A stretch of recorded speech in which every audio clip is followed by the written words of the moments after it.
Karon ubanan ko ninyo kay ubanon po na ako sa Jitro. Manglaag mi nga way gamit kwarta. Mo shopping ra ba. Unique niya mo gitrabaho dre akin nakaanya mi gay sana og diyon so gid mi gipalit bisag isa. Bintaha raga sa pin shop kay wala sab. Patik-atik gid na nagpalit pero wa gid ni sulod. Basta maglaag ta bahala way paliton basta dili mawala ang kaon. Ang uban na ako kay nabuntag si Jitro si kay lumad na pud karon nga hapon. First bite dayon ng choy, relax na mo kay mabot ra taan na intro pa man ni. Before ana magtan-aw sa mo sa among biyahe.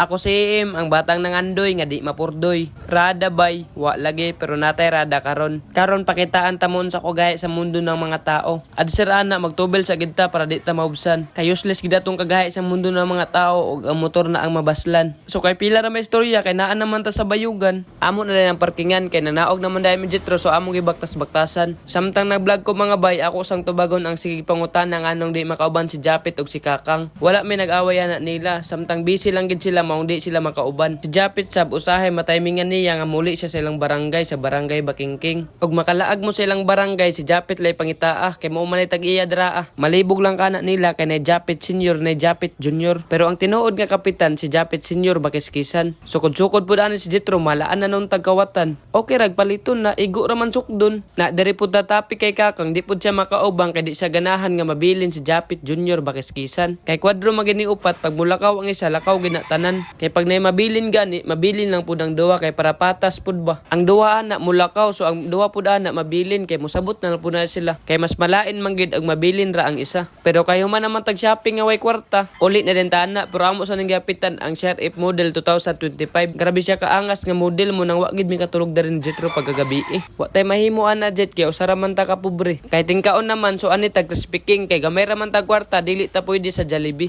Pero wa magid kabalhinan ba maor ra mangyapon kay manok ug naa magyapoy gravy. Ang kalamang na aning crispy king kay siya pinakahari sa tanan. King crispy na nga manukan. Pero ang kapait pagid ani sa nga tanan kay naabtan mi ni Jitro og ulan. Kay samtang ray nagkaon may naghilak na dayang kalangitan. Sa katugnaw lang gyud amo nang gisabayan so amo nang giimnan. Lami kay lang bukod diri mga bay pero ato sang tilawan. Kay human naman mi ni Jitro og uban kami na pud ni si Renji ana. Naday mi karon sa kanto snack. Kay ni chat man siya sa tuwa nga manglibre daw siya sumatik na. Ginsaram buta para mo balibad nga grasya na. Samtang nagulat-hulat ana sunong chiksa ta. Adi life o sa kabatang nangandoy nga di mapurdoy. Atong tirada karon nato sang i-shoutout og pasalamatan ang nag-sponsor sa atong sobre. Shoutout sa imo ta Angelica Palatay. Salamat sa pag-sponsor sa 300 pesos ate. Ug ato sang pasalamatan si Perlita Villar Nortiga. Salamat sa 200 pesos. Labi na sa atong igagaw si Angel Aya. Salamat kay agaw sa 150 pesos. And then salamat kay Ate Jennifer Kuntadan. Salamat sa 50 pesos ate dako na nagtabang. Salamat sab kay Marjeline